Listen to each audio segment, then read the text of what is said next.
Welcome back to News 8 at 11. Meteorologist Eric Sorensen with a forecast here that we've got to pay close attention to. A level 4 out of 5 risk on our threat track scale. 1 p.m. to 6 p.m. is our timing on this. You can see the damaging wind, how tall that white bar is there. This is the scale, 1, 2, 3, 4, 5. All right, so we've got a 1 to 5 scale. So this has now gone into the 4. Flash flooding is also going to be a possibility. Here's a look at future radar, and it really has a good timing on this. In fact, I showed you this morning on Good Morning Quad Cities as we were under level 2. We have raised that up just with the idea, okay, that the storms out in central Iowa have already produced some 74-mile-per-hour winds even before noon. All right, we've got sunshine out here that is adding instability. I'm not saying that we're going to have 74-mile-per-hour wind gusts here this afternoon, but it will be a possibility at least. Here are the storms now. They're rocking through Des Moines now. They're headed eastbound on I-80 at about 60 miles per hour. So you can see that these things are cruising, should be toward Iowa City by about 1 o'clock. I think maybe even a little bit earlier than that. Now, I do want to use StormTrack 8 here. We're going to go to live Doppler right now, and you can see this, what we call a bow echo right in here. So at the apex of the bow, that's where you're going to have the strongest wind. So this is going right down I-80 toward Newton right now. And looking at some of the wind velocities here using StormTrack 8, you can see here just to the east of Des Moines. So this is pretty much done. It's still windy in Des Moines, but out ahead of it is where we're going to have some pretty significant winds. And this is going to be enough to take down trees and power lines as it moves to the east. Keep in mind, we're still out ahead of this, all right? So we've got a couple more hours of increasing instability for those storms to use. And you can see the storm energy, like a hot knife through butter, they're going to be moving toward the east and utilizing all of it. Storm strength is pretty high. As you can see here on our scale, strong or very strong out here in central Iowa. That will continue to move to the east. Tornado threat, it's not zero, but this just doesn't appear to be a big supercell type tornado event. But of course, we'll watch that. As you can see, it's not zero for areas to the north of the Quad Cities. And right now, severe thunderstorm watch goes until 2 o'clock for central Iowa. We're going to be under some sort of watch here. In fact, it may be, Andrew, what are you saying? It is coming. It'll be out for the entire area until 7 o'clock. Okay. A PDS severe thunderstorm watch is coming, and that's going to be up till 7, you said? Yep, 7. Till 7 o'clock for our entire area. What is a PDS watch? That means a particularly dangerous situation. It is the highest threshold of a severe thunderstorm watch that we can be put under. Now, why is this occurring? Well, you look at the moisture that we have here. 75 is our dew point. So that allows the atmosphere to utilize this moisture and this heat as they just roll in our direction. And that's what we're going to see as we look in toward the afternoon with high levels of instability. So again, timing, we know a lot about this. 89 degrees right as these storms will come in. Here's 2 o'clock from Joe Davis County right down through the metro area and down to Burlington. So right on the Mississippi River at 2 o'clock, so about an hour and a half. And then those will quickly race to the east, and they'll be in the I-39 corridor probably by about 2:30 or 3 this afternoon. Now for tonight, we may still have some storms around at 8 o'clock tonight, and then is looking toward tomorrow just about as good as you get. In fact, mostly sunny skies and a terrific weather day at about 83. Here we are at midday as we're heating up the atmosphere. 87 and a feels like of 96. Looking at Davenport right now, filtered sunshine 85 with a feels like of 92. Let's look at our storm threat here, and you can see 20% at noon, 60% at 2, and 80% at 3. So that's when the storms will come through. It will also knife down the temperature a little bit into the lower 80s. So severe storms expected for us today. Be watching on the western horizon, and you've got to take severe thunderstorm warnings seriously this afternoon because we know that this can do damage, and we just want to make sure that everybody's safe on this. Don't wait for the tornado warning to be issued because a high-end severe thunderstorm warning may do just as much damage as a weak tornado. So severe thunderstorms here for today. Beautiful tomorrow. Awesome on Wednesday. Heading into the weekend, we'll start to see more thunderstorm chances, especially as we head in toward the heat and humidity. We're back right up near 90 by Friday. Man, Eric, I know that we need this rain, but we don't need a huge, severe thunderstorm, right? I know. I hope I didn't jinx it, but you know, when I went home on a short break, I actually cranked down the air conditioning as low as it'll go, just with the idea that we'll probably have some power outages as we head into the afternoon. So let's take the next couple of hours to prepare for it. With 90-mile-per-hour winds possible here over the next few minutes or so. So there's the dust. You can see some of the dust. There's right the dust. Can we zoom in and go a little bit to the left? Wow. You can see the dust as it's coming through because the gust front is out ahead of the precipitation. So a lot of times what you do is you get the rain to fall, and that can mean that it kind of makes things muddy, and it brings all of that dust to the ground. Can't zoom. However, we do have a lot of dust coming through. You can even see right under the word live there how it's swirling around, and that's pretty significant from our Davenport Eagle Eye, so we can just stay on that. That is shot. pretty amazing. In fact, Eric, can you go to a little bit to the left? Move your camera to the left. I know you can zoom in. And this is coming into the Davenport area. It's at 70 miles an hour. So let's just stay on this because this is really some fascinating stuff. This is not any type of fire or anything like that, folks. This is actual dust being blown up from those wind gusts that are coming ahead of that storm. If we can go a little bit to the left, I want to see as this crosses the Centennial. The Centennial is not going to be, let's see if we can pan a little to the left. Okay, look at it going underneath the Centennial now. Keep going to the left. This is a very fast-moving storm as it's coming through. You may even see some power flashes from the dust, from the gust front as it's moving through. And now let's keep going. We're following this dust cloud. In the severe thunderstorm. Let's park it right there if we can. The birds flying around, like what is going on here? And it almost looks like an apocalyptic scene in downtown Davenport right now. Wow. There's a power out. There we go. There's a transformer that just went. Let's stay on this. This is a dangerous situation. For the Quad City metro area, indoors away from windows until this passes, preferably in the basement. We have got 90-mile-an-hour winds possible here, and that's going to bring down trees, power lines, perhaps onto some homes. We're not sure how long we're going to have this eagle eye up because if the winds are strong enough, we may lose this picture. So if we do, Eric, who's in our booth, might be a good idea even go to the shake. Yep. So we're getting a might little even bit go of to the the shake. eagle eye above our station here, just in case. But let's keep this shot going. I think it just froze. I just clicked to Moline. Let's tilt up a little bit. Let's bring this in close to Moline. That's a great thing about having two live cameras. We're going to get a vantage point from Moline shortly. Here's Davenport. You can see that's the sign of the call building. Look at the sign is shaking on top of the call building at downtown Davenport right now. As we're starting to get some sheets of rain, that's going to take the dust out. The dust is really going to only be on the front side of this as it's moving through. From the Moline Eagle Eye right now, we're kind of tilting up a little bit. Let's go a little bit to the right because that's the Rock Island Water Tower there. Right. So let's go a little bit to the right, and we're just going to hold on this because this is heading toward our direction here at News 8. The winds are just starting to pick up outside, and it's just dark out to the west. It is. It's coming. You can actually hear in the distance a little bit of the roaring that is going on, which is kind of eerie. You got an update, Andrew? I'm just kind of checking out some of the traffic camera networks. Very ominous sight on the I-74 bridge right now, extremely dark to the west. Just looking at our traffic camera network. But I'm also watching the Eagle Eye too. There you can see that picture from the I-74 bridge. So you might see the gust front go over the I-74 bridge on this camera too. That's what I'm thinking. Yeah, just moments away likely from impacting that region. Quality is a lot better too because you see the darkness, and that's basically what we're seeing outside our station as well. New severe thunderstorm warning. I can read this off. Let's stay with this live shot right here. I'll give you the information on the severe thunderstorm warning.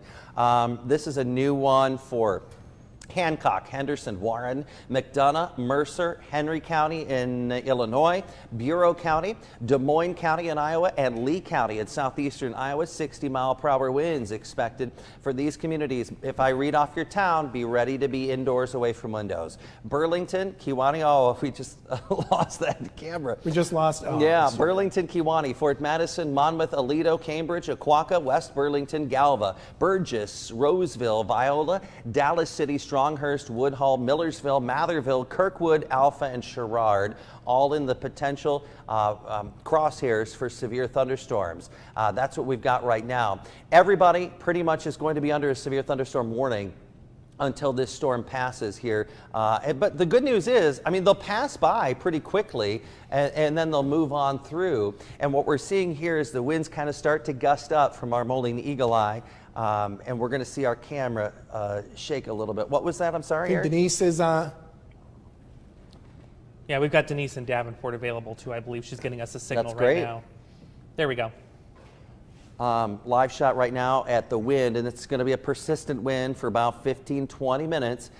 Keep in mind this could take down trees, power lines, so you need to be indoors away from windows. Now, Denise has set up this camera for us, connected it to our live capabilities, and moved away from the windows to a safe place. So we continue to monitor that here early this afternoon. Looking right now at our Moline Eagle Eye, you can certainly see the dust. It's starting here. This is, if you can go. Yeah, the dust coming in the distance, and this is where that 70-mile-per-hour wind is going to come into the Quad Cities. Locally, up to 90-mile-per-hour winds can be expected with these storms. And as we look at these live pictures, James, I want you to describe to me what it was like the last time we had the 90, 100-mile-an-hour winds, that big Derecho event. Yes, that was, I think it was way back in the late 90s, I think, and I was on Good Morning Quad Cities with Jim Mertens and Julie Sisk, and that was an ominous threat because we had those reports of that wind around 80, 90 miles an hour. If we can take Max 1, I've got the traffic camera network up on River Drive, 23rd Street. Ooh, that's dark. Substantial amount eerie. of dust you can see blowing in the background there as the strong winds are moving in. Very dark, yeah, very dramatic scene. Also just now starting to hit the I-74 bridge too. We may have just lost that camera here. I'm going to switch this back over to the I-74 bridge for a second. And there you can see, yeah, Look at the cables cables are shaking. And that's hard to do for those cables to move like that. That's And you're on the brakes now on the bridge, no doubt. You look at the white caps down on the developing water in the river. below. Yes. We're losing our vantage point. Let's go to Max 2, Moline Eagle Eye right now. You can see that we're now into the heavy rain as that's pulling through the area. So we go to the radar picture right now. Severe thunderstorms coming through the Quad City metro area. Even tornado warnings now up to the north, into southern Wisconsin. Reaching dangerous speeds this afternoon. Take a look at this. Powerful storms hitting the area. Our Moline Eagle Eye was catching the moment the wind started picking up in the Quad City, whipping the rain around as much that you really couldn't see past that first line of trees. And then the wind just kept coming, and it almost seemed like there was wave after wave of this. James Zahara joining us right now. I know you got some storm damage at your house. I got some storm damage at my house. We hope that all of you are safe. We're all in it together. we really are, Jim. I mean, like I said earlier, we haven't seen this in about a good 12 years when we had that derecho that took place. Same type of wind speed, 75 to 100 miles an hour, but more narrow compared to what we saw today, where it was more widespread. A lot of power outages, and Jim mentioned, I think, close to 70,000 customers in the immediate Quad Cities without power as we speak. Fortunately, we got some power here at the station, and from our Eagle Eye in downtown Davenport, on top of the call building in downtown Davenport, you can see things are looking a whole lot quieter. Big storms that developed during the early morning hours, right around 5 a.m. We were forecasting that on Good Morning Quad Cities with Eric Sorensen, and we were talking about that line coming on through here right around lunchtime and thereafter, producing those wind gusts. We were concerned about some of the frequent lightning, but more importantly, those winds that were expected to clock over 60 miles an hour and produce some of that damage. So you can see that activity holding together. We certainly had all the ingredients right there as far as the convective energy, the wind shear to make this a long-lasting event, and that was certainly the case with that wave that made its way through the area. Still got some activity going on south of the Quad Cities. Kind of zoom on in here. So just east of Mount Pleasant, right through Burlington, some nice, generous, well-deserved rainfall taking place here. Some strikes of lightning, but nothing severe. That continues to make its way off to the south and east. Macomb right now experiencing some steady light rains as well. Here are the 12-hour rainfall estimates that have taken place. And unfortunately, this is the only bummer that we had throughout the system, is that because these storms are moving around 70 miles an hour, it only produced about 1/10 of an inch of rain in most of our hometowns. The only exception was areas right along the Wisconsin-Illinois border where the rains lasted a lot longer, and thus you had rainfall amounts around 1 inch to even 2 inches of rain, even produced some street flooding right along this particular area as it made its way off to the east. Things are much quieter. It's going to stay that way as we go through the rest of the night, with the exception of maybe a few little renegade showers later on this evening. Otherwise, quiet skies take over, and temperatures, which are now around the upper 60s, will be dropping around the mid-60s in the Quad Cities, slightly lower the farther north and west as you go. Given that the winds are fairly light, we can't even rule out little patchy fog in some of our hometowns as well. Now, making our way through our Tuesday, much brighter scene, quieter skies around the area. Temperatures actually going to feel a lot more comfortable as we're dropping some of that humidity. So by tomorrow afternoon, we're looking at some very seasonal low to even mid-80s for daytime highs. The only exception may be right along Highway 20, where daytime highs may struggle to reach that 80-degree mark. And we'll extend that nice seasonal type of summer weather into our Wednesday with temperatures right around the mid-80s, but then we start bringing back some of that humidity. By the time we get to Thursday, still looking rather quiet, just a few clouds here and there. It really won't be until the early morning hours on Friday and thereafter that we return our next round of some showers and thunderstorms. That may be a pattern that may extend as we head to the upcoming weekend. Currently, we are seeing temperatures in the upper 60s to lower 70s. That's a misprint. That's pretty cold in Cedar Rapids, but I'm pretty sure given the temperatures surrounding, we're looking at numbers right around the lower 70s, and we're certainly seeing that even in the Quad Cities as well. We'll drop it down to about 65 degrees tonight. A few evening thunderstorms in areas south of the Quad Cities, then becoming partly cloudy. Heading into tomorrow, mostly sunny, quite seasonal, better lower humidity with a high of 84 degrees. Now, let's check out the 8-day outlook, which you can always check on our website at WQAD.com. Upper 80s will be common heading to the upcoming weekend, and in that transition, we'll be seeing a few isolated showers and thunderstorms. After that wave moves on by, then some much better temperatures will be rolling in by this time next week, Jim. Some nice cleanup weather. Yes, very much so. Welcome back, everyone. Taking a look at our live Eagle Line top cobbling in downtown Davenport. You kind of get an idea who has power, who doesn't. Okay, there's downtown Rock Island, and you can see around Mount Woodman Park there that actually, Mount Woodman I should say, yeah, there's some power, but going into downtown Rock Island and farther south as you go, it is absolutely dark. Right about here, that's a Centennial Bridge. Yeah, it's still dark, and yeah, most of us are like that. Over 100,000 customers on either side of the river actually experiencing power outages, and some places may not see any power for at least a few days. We haven't seen anything like this since that derecho that took place back on July 21st of 2008. But this is a lot more different because it's been widespread. And after the main wave of wind made its way through the area during the mid-afternoon hours, we had waves of even stronger wind gusts around 50, 60, even 70 miles an hour. So a very unusual storm, then no question about that, as it made its way off to the east. Fortunately, things are really quieting down.